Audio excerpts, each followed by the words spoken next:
My own son, Ethan, stood on my front lawn and watched as his wife changed the locks on my door. He just stood there, holding a cardboard box with my mother's china in it, not even looking at me. All the neighbours were peeking through their blinds, you see. Mrs. Henderson from across the street even had her phone out, probably taking a video of me, an old woman with her life sitting in bags on the grass. Friend, before I go on, let me ask you, would you do me a kindness? Tap subscribe so you don't miss what comes next. And tell me in the comments where you're listening from. It helps me see just how far my story reaches. His wife, Olivia, that woman he brought into our lives, she smiled. A sweet, sticky smile that didn't reach her cold eyes. "It's for the best, Claire," she said, her voice like honey mixed with poison. "A fresh start for everyone." My voice was a broken whisper. "Ethan, please, this is my home." He wouldn't meet my eyes. He just shifted his weight and mumbled, "Mum, it's just simpler this way." Simpler. He was throwing his own mother out on the street and he called it simpler. The new lock clicked into place, a sound like a jail cell door slamming shut. And I was left standing there, wondering where a 70-year-old woman with nothing was supposed to go. It all started 3 months earlier, on a Sunday. I had a roast in the oven, the good one I only make for special days. I was so excited, you know. My son, Ethan, was bringing his new wife over for the first time. He'd told me she was his soulmate, and I just wanted to love her. I wanted our family to be whole and happy. I straightened my apron, took a deep breath and waited. When the doorbell finally rang, I pasted on my best welcoming smile and pulled the door open. And there he was, my sweet boy, beaming. "Mum, I want you to meet my wife. This is Olivia." My smile froze right on my face. The world just sort of tilted.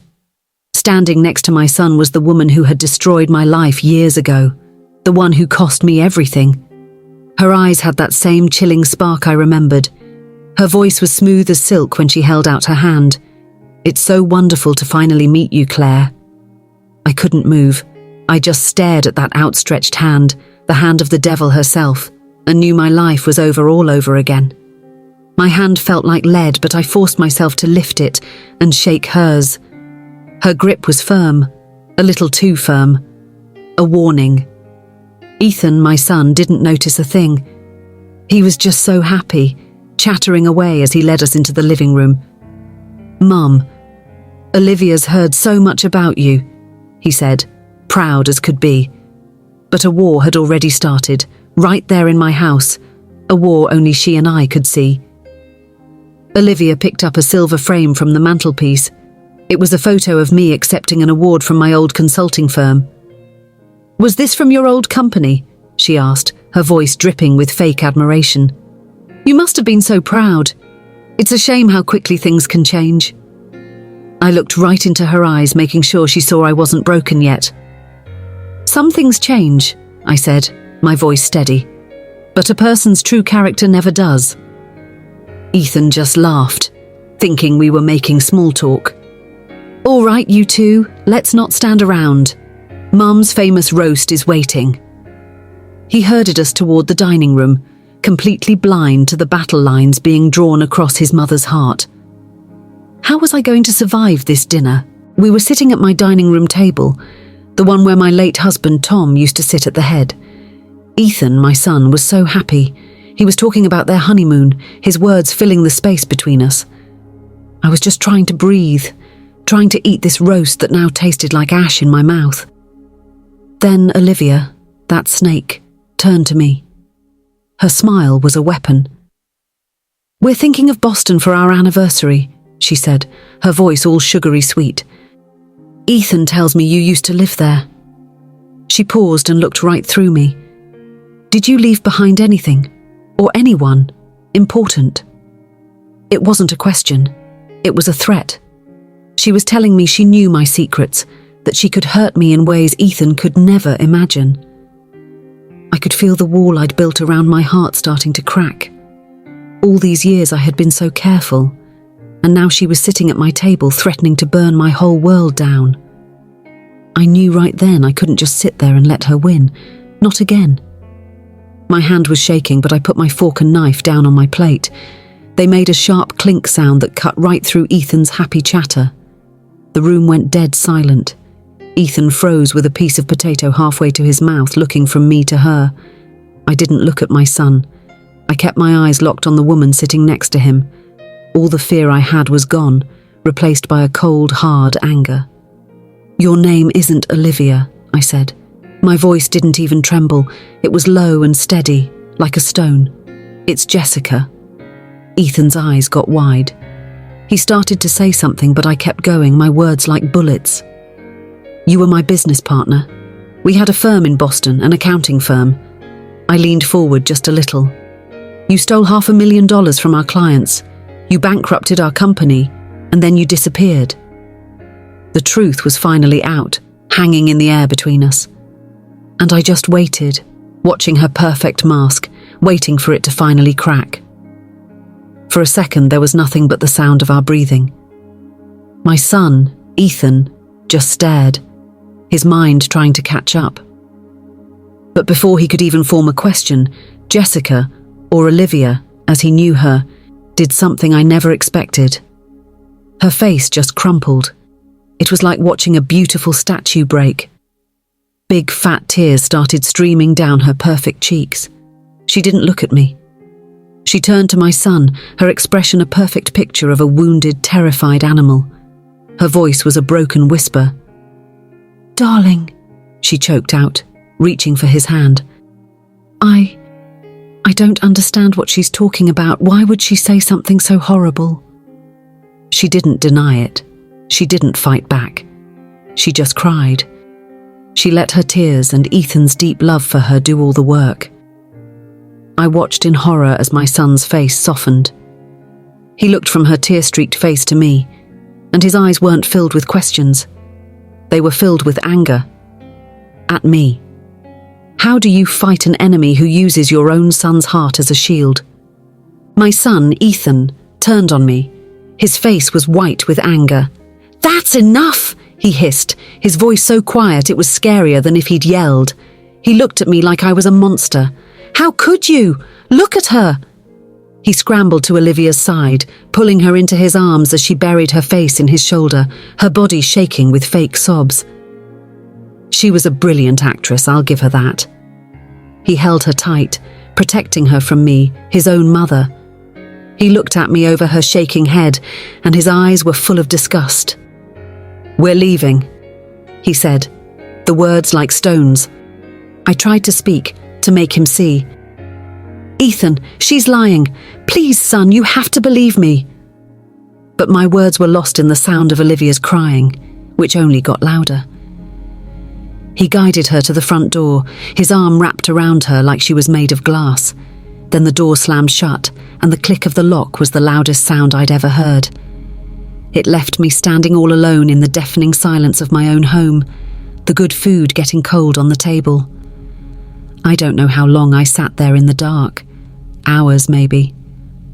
The plates were still on the table, a ghost of a family dinner that had turned into a nightmare. My heart was a shriveled up thing in my chest. Then, my phone lit up the dark room. It was Ethan.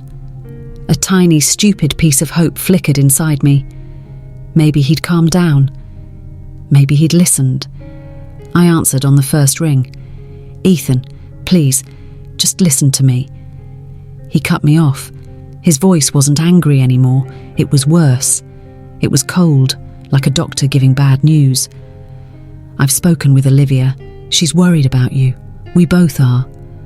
I could hear the lie, the words she had fed him. Then came the final nail in my coffin.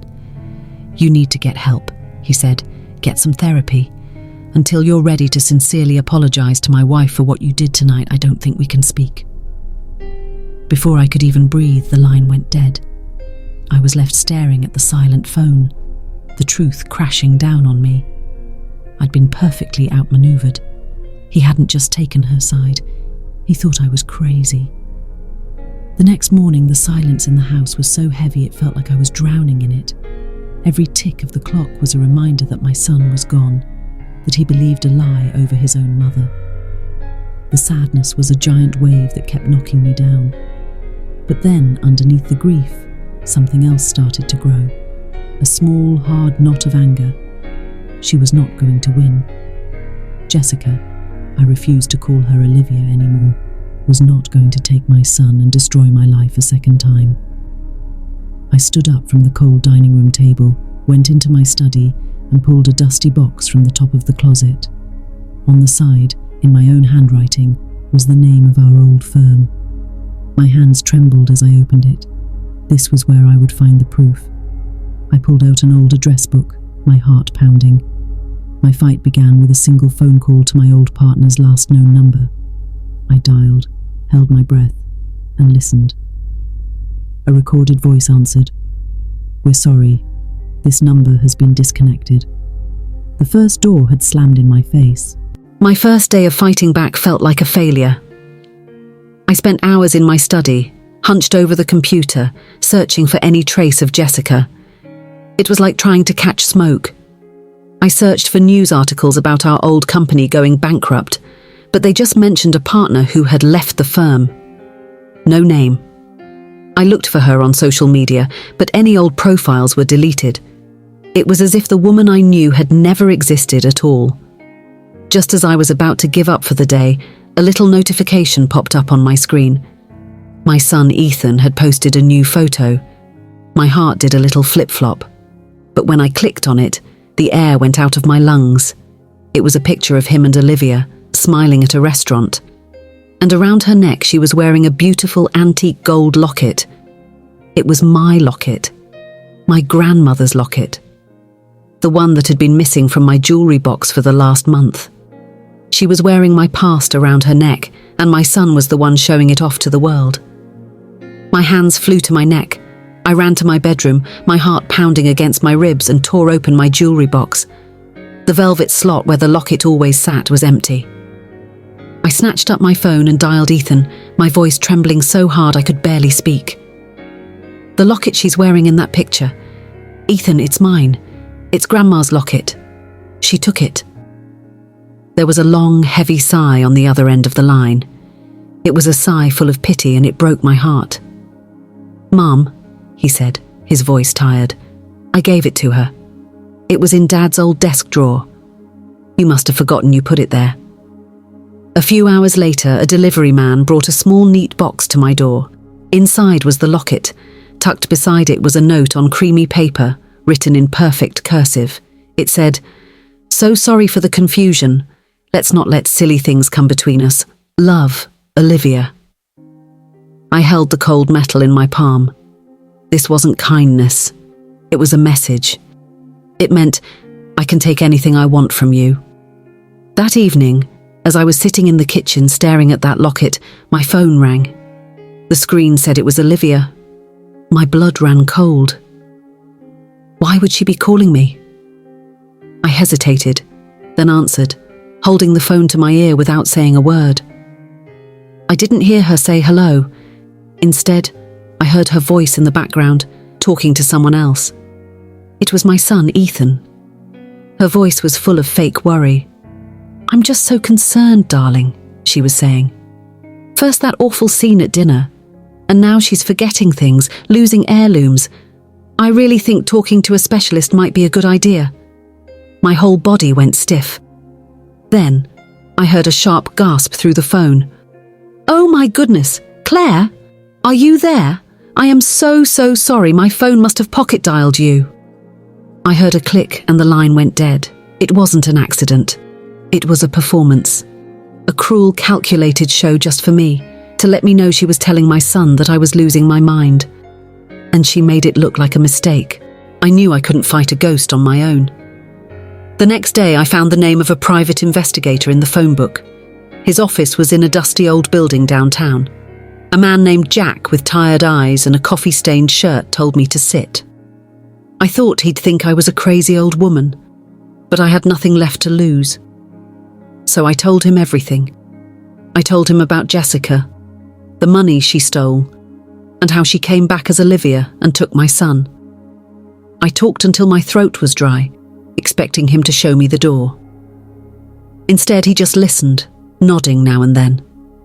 When I was finally finished, he leaned back in his squeaky chair and gave me a small, humourless smile. A beautiful woman, a secret past, and a rich family, he said, his voice gravelly. Lady, this is my favourite kind of story. Let's find your ghost. And just like that, a little bit of light came back into my world. For the first time in months, someone believed me. I wasn't alone anymore. I didn't have to wait long.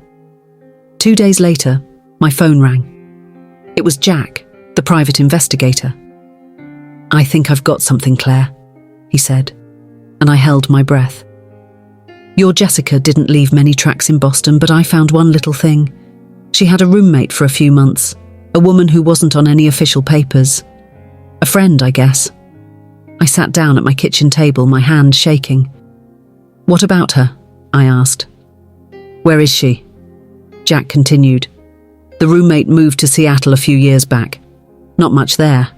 But here's the interesting part. He paused, and I could hear him shuffling papers. Her name is on the incorporation documents for that new children's charity Olivia is running here in town. She's listed as a founding member. My heart started to beat faster. It was the first real link, the first thread connecting the ghost of Jessica to the real life of Olivia. The perfect wall she had built around herself was finally starting to crack. That night, I couldn't sleep. I was at my computer, looking up everything I could find on Olivia's new charity. The roommate's name was right there on the website, just like Jack said. I was so focused I didn't notice how late it was until a loud click echoed through the house. All the lights went out. The whole house was plunged into a thick, sudden darkness. My heart jumped into my throat. I crept to the kitchen window that looks out over the backyard. And then I heard it. A distinct, sharp sound from the darkness near the rose bushes, a twig snapping under someone's foot. I strained my eyes, but I couldn't see anything but shifting shadows. But I felt it. I felt it deep in my bones. I was being watched. Just then, my phone buzzed in my hand, lighting up my terrified face. It was a text message from an unknown number. There were only 2 words, "Stop digging." And I knew without a doubt that the ghost had come home to haunt me. I sat in my kitchen all night, too scared to move, waiting for the sun to come up. The words on my phone, "Stop digging," felt like they were burned into my mind. I was about to call Jack, the investigator, to tell him I was done, that it was too dangerous. But before I could dial, my phone rang. It was him. His voice wasn't calm like usual. It was electric with excitement. Claire? Forget the roommate in Seattle. I've got something 100 times better. My breath caught in my throat. What is it, Jack? I whispered. I found him, Jack said, his voice crackling. I found your other business partner from Boston, the one who disappeared when the company went under. My heart stopped beating. Jack kept talking fast and loud. He was scared to death of Jessica, but he's willing to talk now. And Claire? He kept copies of everything. The original financial records, the emails, the proof that she was the one who committed the fraud. We've got her. I slid down onto a kitchen chair, holding the phone to my ear as tears of pure, shocking relief streamed down my face. I had the proof. I was going to get my son back. For the first time in what felt like a lifetime, I cried happy tears. I sat there at my kitchen table and just let it all out, weeping for the weeks of fear and loneliness. But this time, it felt like a cleansing rain. The heavy weight that had been sitting on my chest was just gone. I felt strong, vindicated. I could already picture the moment I would spread the papers out in front of my son, Ethan. I could see the confusion in his eyes, turning to understanding, and then to horror as he realized who he had married. On the phone, Jack, my investigator, was making arrangements. I'm having the whole file sent to you by courier, he said. It should be there within the hour. He paused, then added, You should present it to him yourself, Claire. It will mean more coming from you. An hour later, a man delivered a thick, heavy envelope. I held it in my hands, feeling the weight of the papers inside. It didn't just feel like a file. It felt like the key to getting my entire life back.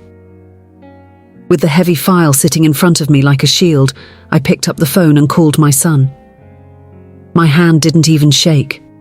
When Ethan answered, his voice was cold, distant, but I didn't plead or cry like I had before. My voice was calm and firm. "Ethan," I said, "I have something you need to see. It's not a theory. It's undeniable proof about Olivia's past." I could hear him sigh on the other end, a sound of pure exhaustion. Olivia had clearly been busy, telling him to expect more crazy stories from his mother. But something in my new voice, the quiet certainty, must have gotten through to him. "Where?" he asked, his tone reluctant. "A coffee shop tomorrow morning," I said. "That little place on Main Street. Neutral ground." He agreed, but just before he hung up, he said one last thing. "Mum, please don't let this be another one of your stories. I can't." His voice trailed off. I knew what he meant. This was it. This was my last chance to save him, and to save myself. I didn't sleep that night. Instead, I sat at my dining room table under a single lamp and went through the papers Jack the investigator had sent me. They were more than I could have hoped for. They were perfect. There were copies of official bank statements from years ago, showing money moving from my old company's account into another one, a fake company with Jessica's name all over it. There was a long signed letter from my old colleague, the man who had disappeared. He explained the whole scheme, how she did it, and how she threatened him to keep him quiet. His signature was notarized. It was a solid, airtight case, a story of her crime, told in black and white. No one could deny it. I carefully arranged the papers in a neat folder, putting them in an order that even a child could understand. Tucked right on top was a small folded note from Jack. It had only 5 words, but they were the ones I needed to see. "Go get your son back." And I knew that's exactly what I was going to do. The coffee shop on Main Street was quiet the next morning, smelling of roasted beans and warm sugar. I got there early and picked a small booth in the back corner, away from the windows. I needed this to be private. My son, Ethan, walked in a few minutes later. He looked awful. His shoulders were slumped, and there were dark circles under his eyes. He looked tired right down to his bones. He didn't even sit down. He just stood by the edge of the table, his hands shoved in his pockets. "Okay, Mum," he said, and his voice was flat, like all the feeling had been squeezed out of it. "You have 5 minutes." I didn't argue. I didn't say a word. I just took the thick folder from my bag and slid it across the smooth wooden table toward him. It stopped right in front of his hands. "You won't need 5 minutes," I said, my voice as calm as I'd ever heard it. "Just turn the first page." He stared at the folder, then at me, and I held my breath. Ethan's face was a mask of doubt. He clearly thought this was just another one of my episodes. He sighed and finally sat down, pulling the folder toward him with a tired motion. He opened the cover and started to read the first page. I watched his face. I saw every little change. His eyes scanned the paper, and the hard set of his jaw softened just a little. He turned to the second page, a bank statement. I saw his eyebrows pinch together. He kept turning the pages, faster now. He saw the familiar logo of my old company, the official seals from the bank, and then he saw the name of my old colleague, a man he had met a few times when he was a boy. The wall of disbelief he had built around himself started to get cracks in it. He looked up from the papers, his eyes wide and full of a dawning horror. I don't understand," he stammered, looking right at me for the first time. "This looks real." The word hung in the air between us. Real. It was the first honest word he'd said to me in months. The word real was still hanging in the air, a tiny seed of hope planted in the middle of that coffee shop. My son, Ethan, was looking at me, really looking at me, for the first time in months. I could see the wall he'd built against me begin to crumble. And in that one perfect, hopeful moment, the little bell on the coffee shop door jingled. I glanced up, a happy smile ready on my face. And then my heart didn't just sink. It plummeted right through the floor. It was Jack, my private investigator, the man who had given me this proof. And walking beside him, with her hand tucked into the crook of his arm like they were old friends, was Olivia. They walked toward our booth, both of them looking calm and completely in control. Ethan froze, his mouth hanging open as he stared at the impossible sight of my savior walking in with my monster. Olivia smiled at us, a terrible, chilling smile of pure victory. "Having a family meeting?" she asked, her voice dripping with a sweetness that was more poisonous than any venom. My world didn't just tilt. It crashed down all around me and I couldn't breathe. Jack, the man who had listened, the one who believed me. He wasn't my savior. He was the weapon she had used against me. The whole thing had been a trap. Olivia reached over and casually plucked one of the bank statements from the file in front of Ethan. "This is very impressive, isn't it?" she said, admiring the paper. "Jack is a true artist with financial software, a real genius at making things look authentic." Jack just gave a little shrug, not even looking at me. Olivia turned her attention back to my son, her eyes full of fake pity. "Your mother paid him to fabricate all of this," she said softly. "She's been so desperate to prove her delusion that she resorted to criminal forgery." She pulled out her phone and showed Ethan the screen. It was a live video call. The man from the signed letter, my old colleague, was on the screen, sitting on a sunny beach, smiling. "Never met the woman," he said with a little laugh. "But for the right price, I'll say whatever you want." All the air left the room. The evidence, my beautiful, perfect proof, had just evaporated into smoke. I looked at Jack, the man I had trusted with my last bit of hope, and my voice was a broken whisper. "Why?" He wouldn't meet my eyes. He just stared at the floor and muttered, "She paid better." That was it. My whole life sold for a bigger paycheck. I looked at my son, Ethan. The brief flicker of belief in his eyes was gone. It was replaced by a deep, heartbreaking pity. He wasn't angry anymore. He just looked at me like I was a sick, helpless stranger. He stood up from the booth, unable to even look at me as he turned to leave with them. As Olivia passed me, she leaned in close, her lips almost touching my ear, and whispered 2 words that ended everything. "Game over." Then she straightened up, her voice suddenly loud and full of concern for Ethan to hear. "See, darling, I told you she'll do anything to tear us apart." Ethan didn't even turn around. He just walked out the door, leaving me all alone, utterly defeated, surrounded by the ashes of my last hope. I don't remember driving home from the coffee shop. The next thing I knew, I was sitting at my dining room table in the dark. The fake papers Jack had made were spread out in front of me, looking like a memorial for my dead hope. I kept seeing it over and over again. Jack walking in with her, the pity in my son's eyes. It was so perfect, so cruel. And the more I thought about it, the more I knew this couldn't just be about money from 10 years ago. Nobody holds on to that kind of hatred for that long, not for money. This was different. This was personal. A new question, cold and sharp, formed in my mind. Why does she hate me so much? I stood up and walked over to the fireplace, to the silver-framed picture of my late husband, Robert. He was smiling in the photo, a handsome man who I thought I knew completely. I looked into his eyes, the eyes of a ghost. "What did you do, Robert?" I whispered to the silent picture. "What secret did you leave behind for me to find?"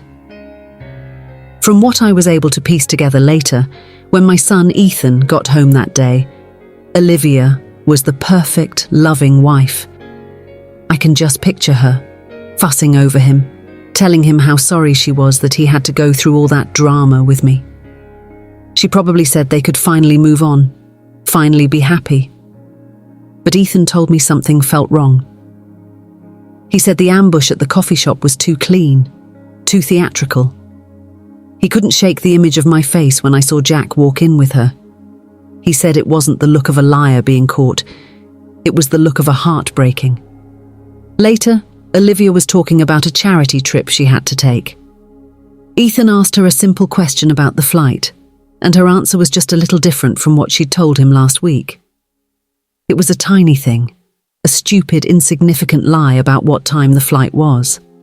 But for Ethan, after everything that had happened, it was the first lie he had ever consciously caught her in. A tiny crack in her perfect story. That night, I knew I had to change direction. The trap Olivia and Jack set for me proved that the money was a dead end. She wanted me to look there. So I decided to look where she wouldn't expect. I started a new investigation, not into my old company, but into Jessica herself. I remembered a small comment she made years ago, that she was from a little town in upstate New York. I sat at my computer for hours, going through the online archives of that town's tiny local newspaper. I just kept searching her name, Jessica, and the names of her family. After hours of scrolling through birth announcements and high school sports, I found it. A small social notice from about 15 years ago. It mentioned Jessica and her father, who it called a local businessman. But it was the end of the sentence that made me stop breathing. It said his own construction company had gone bankrupt under very mysterious circumstances, right around the same time my husband Robert had a big project up there. Suddenly I had a new thread to pull. Ethan told me later that the doubt, once it started, was like a little weed that he couldn't stop from growing. A few nights after the coffee shop, he and Olivia were at a dinner party. One of their friends was complaining about his mother-in-law. Olivia laughed, a sound that Ethan said was a little too loud, a little too sharp. "Tell me about it," she said to the table. "Some mothers will do anything to keep their sons, even invent elaborate conspiracies." It was the perfect, slick comment. But Ethan said that for just a second when she smiled, her eyes were cold and hard. He saw a flash of that triumphant, cruel woman from the coffee shop, not the loving wife he thought he knew. On the drive home, he decided to test her. He casually asked her what the name of that fake colleague was, the one from the papers Jack had made. He said Olivia hesitated for just a beat too long before answering, and the name she gave him was wrong. He didn't let on that he knew, but in that moment, he was sure. She was lying. Deeply unsettled, my son felt a pull he couldn't explain. He needed to connect with something real, something from his past that he knew wasn't a lie. He came over to my house, telling me he wanted to look for old photo albums to make digital copies. It was a good excuse. I watched him go up the creaky stairs to the attic, a place he hadn't been in years. He told me later it was just as we'd left it, full of dusty boxes and the ghosts of his childhood. He started moving things around, looking for the albums. When he shifted his late father's heavy old steamer trunk, he felt a floorboard move slightly under his foot. It was loose. Curiosity got the better of him. He knelt down, and using an old screwdriver, he pried the board up. And there, nestled in the dark, dusty space between the beams, was a small locked metal box he had never ever seen before. He knew with a certainty that chilled him to the bone that it was his father's. Ethan didn't tell me he'd found the box. Not then. He took it home with him that night and went down to his study after Olivia was asleep. The lock was old and rusted, but he managed to force it open with a letter opener. His heart was pounding, wondering what secret his father had hidden so well. But inside, there were no stock certificates or property deeds. There was just a thick stack of letters tied together with a faded red ribbon that crumbled a little when he touched it. Beneath the letters was a single faded Polaroid picture. It was a photo of a beautiful young woman, maybe 19 or 20, laughing in the bright summer sun. He didn't recognize her at all. He turned the photo over. On the back, written in his father's familiar, elegant handwriting, were 5 words that made his whole world fall apart. My Jessie, summer 2010. He stared at the picture again, his blood turning to ice. The laughing girl in the photo, the girl his father called my Jessie, was a much, much younger Olivia. My son Ethan sat in his quiet study all night and read. He told me later it was like watching a ghost story unfold, a story about a man he thought he knew. The letters were from his father, my late husband Robert, to Jessica, and they weren't about business. They were filled with passion and secret promises, describing hidden meetings at little diners and hotels.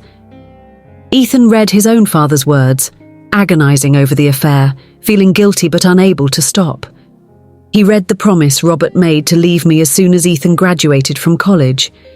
And then he read the last letter. It was brutal and short. In it, my husband told Jessica it was over, that he couldn't leave his family. The date on that final heartless letter was just 1 week before Jessica came to my firm, a bright young woman looking for a job. 1 week before she started her plan to burn my entire world to the ground. She hadn't come for a job. She'd come for revenge. As the sun began to stream through his study window, the whole terrible picture finally became clear to my son. This was never about a business deal that went wrong. It was never about money. This was the long, patient revenge of a woman who had been left with nothing. Olivia, Jessica, hadn't just stumbled into his life by accident. She had hunted him down. She had inserted herself into his world, learned everything about him, and made him fall in love with her. All of it was a lie, a way to wage a quiet war against the family of the man who had broken her heart. Ethan realized he wasn't just a husband she loved. He was the prize. He was the final, most painful way she could get back at the man who betrayed her, by stealing his son. He just sat there, holding those letters, his entire life, his marriage, his memory of his father, the terrible fight with me, all of it revealed as one big, devastating lie. Ethan drove through the night. He told me he didn't even know where he was going at first, just that he couldn't stay in that house with her. The letters sat on the passenger seat next to him, a pile of paper that had destroyed everything he thought was true. Eventually, he found himself outside my house. I heard the car and saw the headlights cut through my window. When I opened the door, he looked like a ghost. His face was pale and broken. He didn't say a word. He just held out the stack of letters. I took them and sat down at my kitchen table, the same table where we'd had that awful dinner. I read my husband's words under the dim light, and all the missing pieces of the last 10 years finally, painfully, clicked into place. The anger I had for my son melted away. All that was left was a deep, shared sadness. We weren't fighting anymore. We were on the same side now, united against the woman who had torn our family apart. We sat at my kitchen table until the sun came up, with my late husband's letters spread between us like a map of our ruin. We talked all night, piecing together a decade of lies. It was clear now that Olivia's plan was much bigger than just hurting me. She was after something else. We knew we only had one chance to beat her, and it was the most dangerous thing I could ever ask of my son. He had to go back. He had to walk back into that house and pretend that nothing had changed.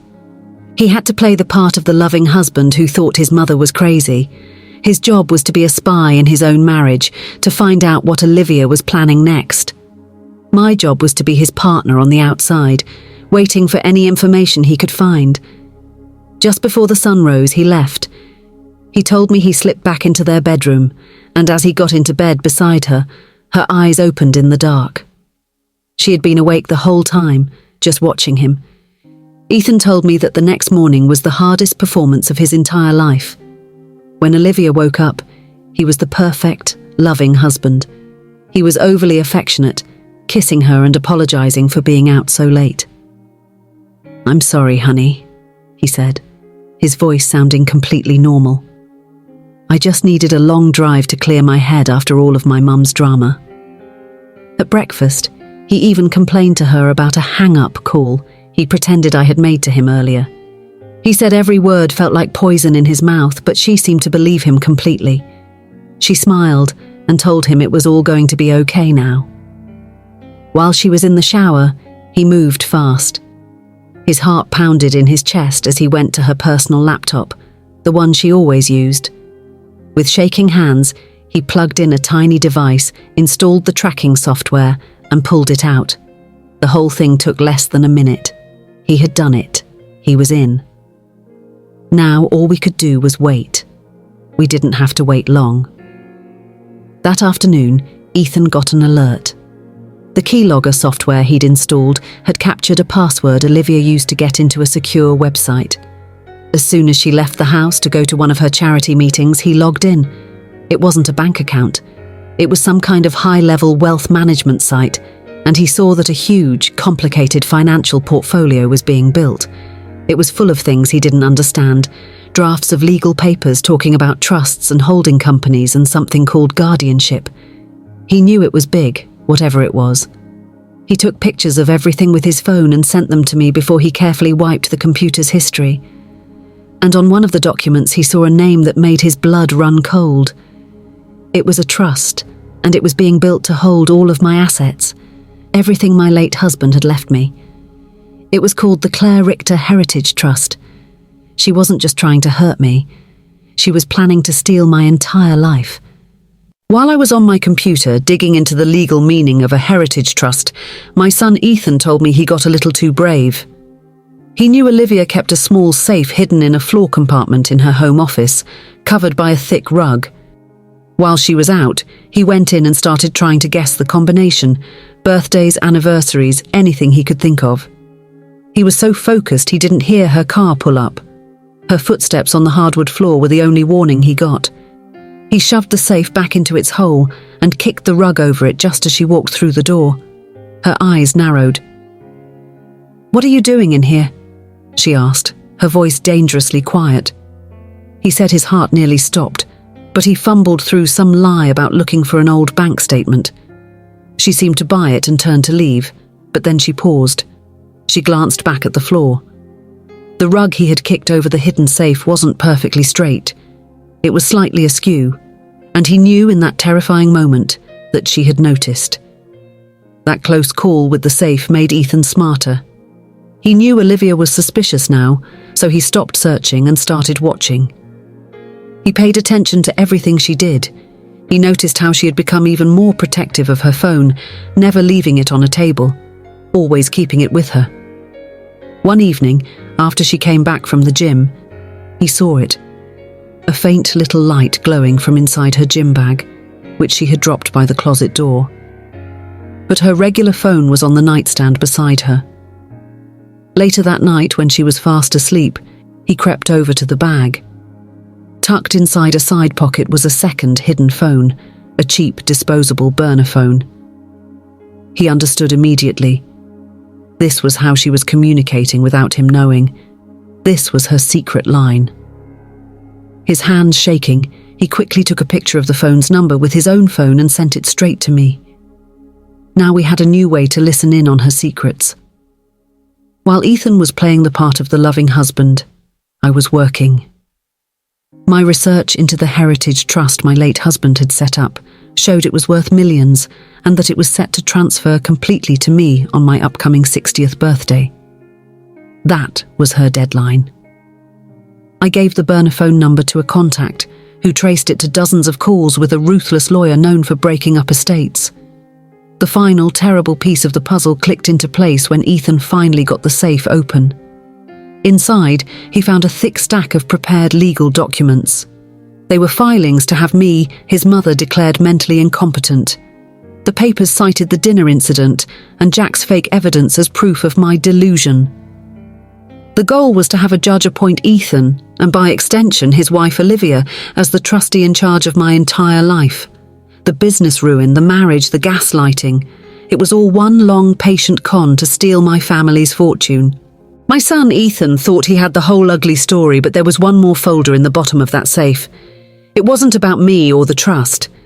It was a file on my late husband's company, full of old business records. Ethan started to read and he told me it felt like the floor just dropped out from under him. The records showed that years ago, long before the affair, my husband's big corporation had bought out a small construction company in upstate New York. It wasn't a friendly deal. He had forced them into bankruptcy, ruining the family who owned it, and leading to the father's early death from a heart attack. The owner of that small, destroyed company was Jessica's father. This was never just about a broken heart. This was a war that started before she was even born. She wasn't just taking back what was promised to her in some love letters. She was systematically destroying the family and the legacy of the man who had destroyed hers first. My son finally understood. Olivia wasn't just a con artist. She was the vengeful ghost of a much older, darker story. The night of Olivia's big charity gala arrived. The air in my quiet living room was thick with a terrible, unspoken tension. My son Ethan and I met one last time. The grief and the anger we both felt had been burned down into something hard and cold. We were a team now. We went over the plan one last time, the audio recordings he had secretly made, the timing of the cues, the exact moment we would reveal the truth.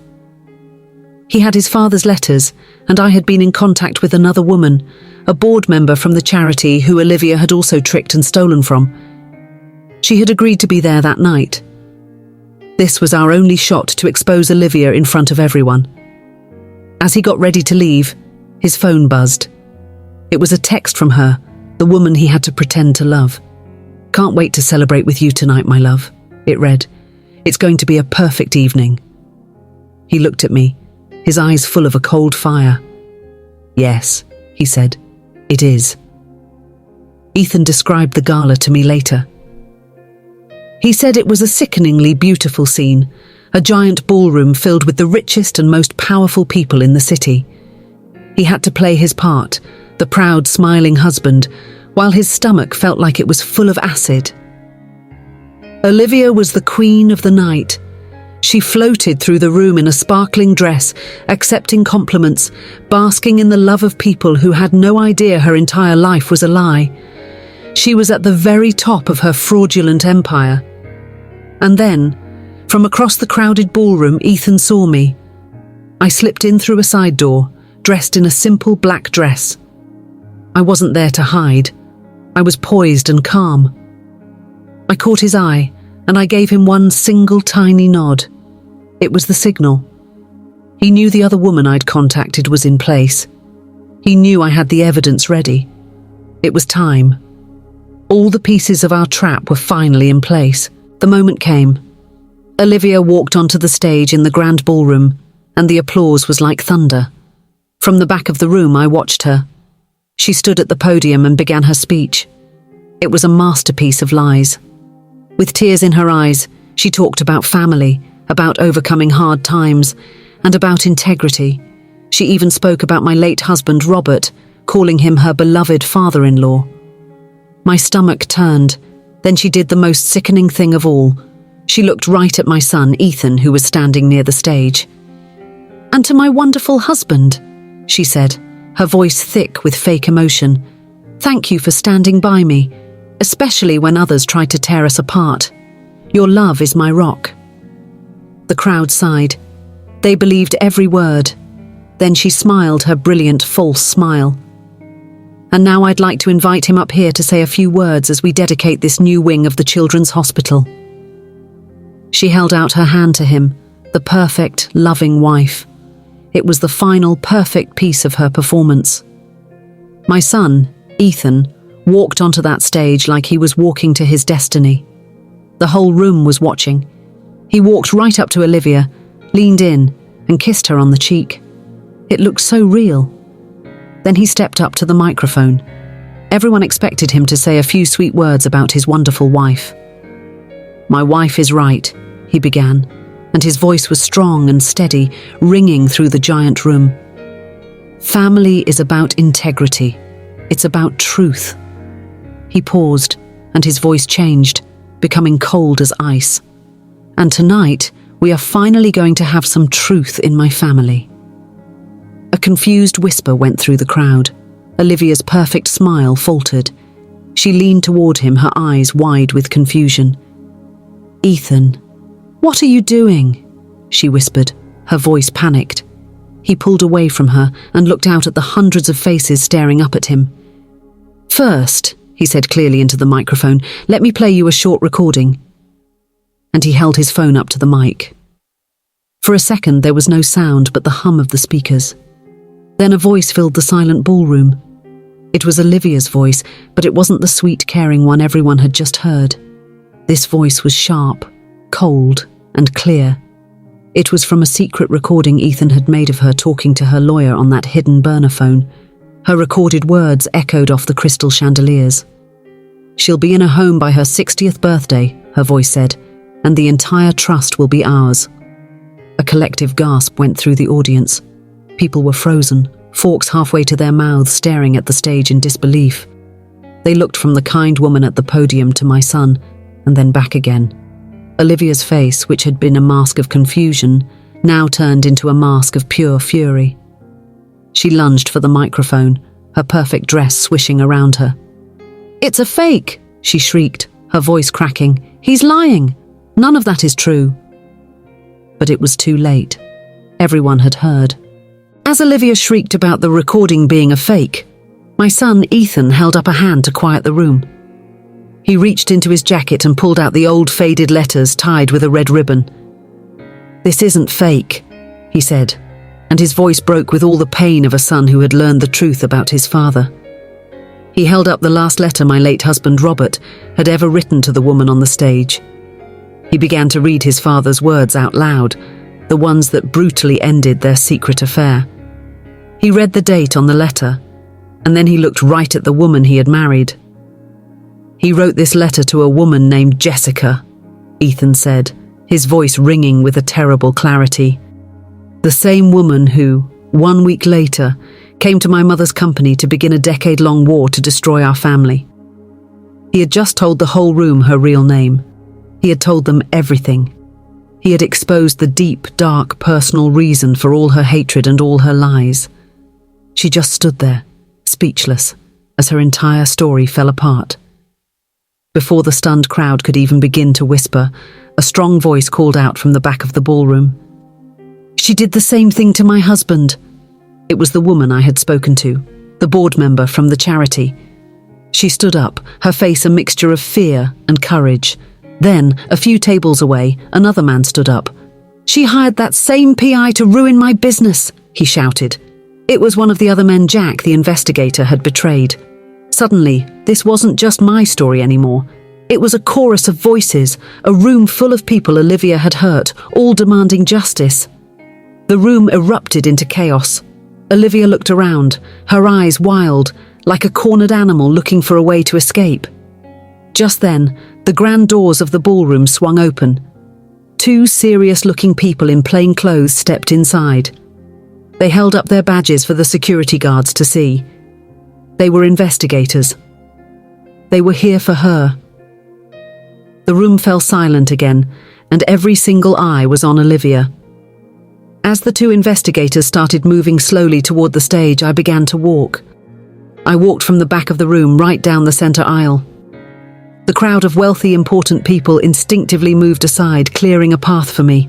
I held my head high. I wasn't the confused, crazy old woman they all thought I was. I wasn't a victim anymore. I was a survivor. My son, Ethan, saw me coming and stepped aside, holding the microphone out for me. I took it from his hand and looked out at the hundreds of stunned faces staring back at me. My voice was clear and strong, and it didn't shake, not even a little. "My name is Claire Richter," I said. "This woman didn't just try to steal my money. She tried to steal my son, my sanity, and my name." I looked right at Olivia, who was now being flanked by the investigators. Her reign was over, and I wanted everyone to know that mine was just beginning again. "Tonight," I said, my voice ringing with all the truth I had fought for, "I'm taking them back." The moment my voice stopped, the beautiful, glittering ballroom turned into a cage. Olivia, her face twisted with a rage I had never seen before, saw the investigators closing in. She made a desperate run for a side door, pushing people out of her way, but an officer was already there, blocking her path. The wealthy guests who had praised her just minutes ago now held up their phones, their cameras recording her every move. Her perfect world was now a public spectacle of her ruin. The humiliation was total. From the stage, I saw another officer tap Jack, the crooked PI, on the shoulder. He didn't even try to run. As they put handcuffs on Olivia, she stopped screaming and fighting for just a moment. She turned and locked her eyes with mine one last time.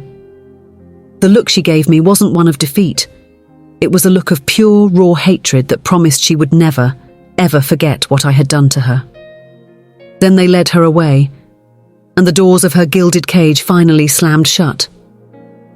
The weeks after what the news called the gala takedown were a blur. I saw Olivia's face on TV, her charity empire exposed as a fraud, all her money frozen. But slowly, the noise faded away. One sunny afternoon, my son Ethan and I were in my garden. We weren't talking about Olivia or the letters or the pain. We were just planting new flowers, turning over the fresh soil. The scars from the past year were still there, I won't lie to you. But the bond between me and my son was stronger than ever. We had survived the fire together. As we were working, my phone rang. It was the woman from the gala, the one who had stood up in the crowd. She was calling to ask for my advice. She had her own legal battle to fight now. I looked over at Ethan, at the sun on his face, at the new flowers waiting to be planted. A small, knowing smile touched my lips. My long, terrible fight was over. But I knew then that my work was just beginning.